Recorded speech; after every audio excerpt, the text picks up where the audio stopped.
Praise the Lord. தேவனுக்கு மகிமை உண்டாவதாக.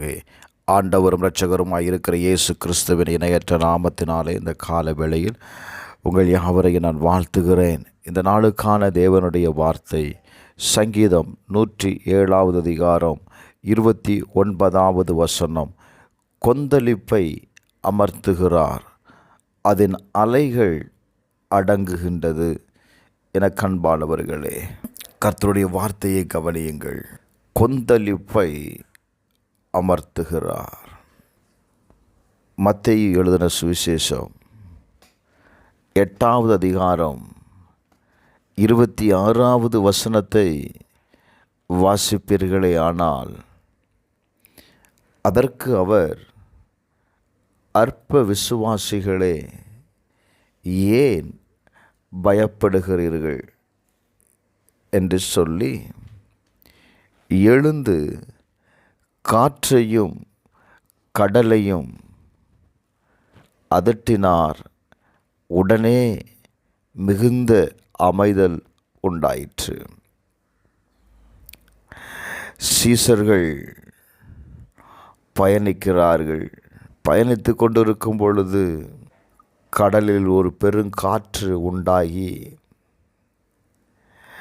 அந்த படகின் மேல் மோதுகிறது. அவர்கள் எல்லாரும், ஆண்டவரே எங்களை இரட்சியும், நாங்கள் மடிந்து போகிறோம் என்று கூப்பிடுகிறார்கள். அவர் சொல்லுகிற வார்த்தையை கவனியுங்கள். அற்ப விசுவாசிகளே, ஏன் பயப்படுகிறீர்கள்?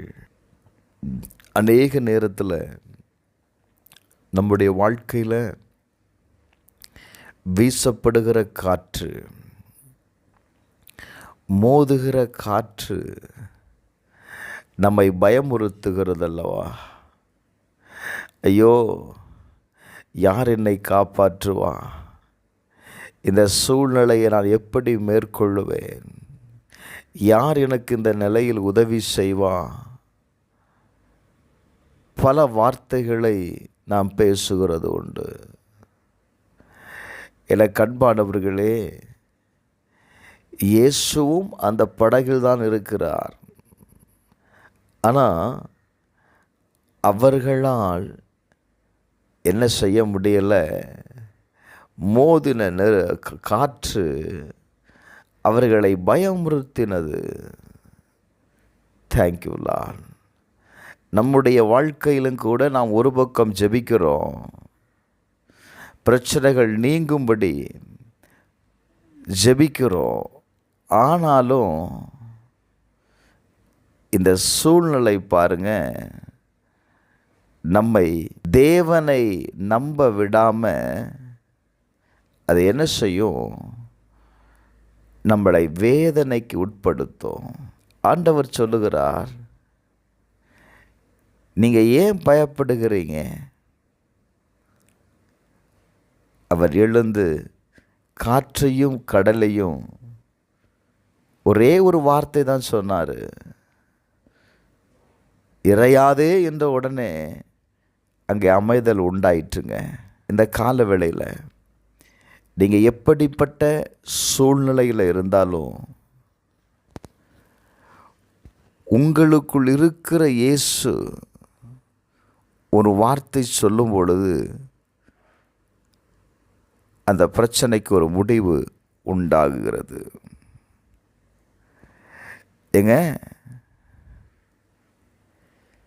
சங்கீதம் 65:7 வாசிங்க. சமுத்திரத்தின் மும்முரத்தையும் அவைகளுடைய அலைகளின் இரைச்சல்களையும் ஜனங்களின் அமளியையும் அமர்த்துகிறார்.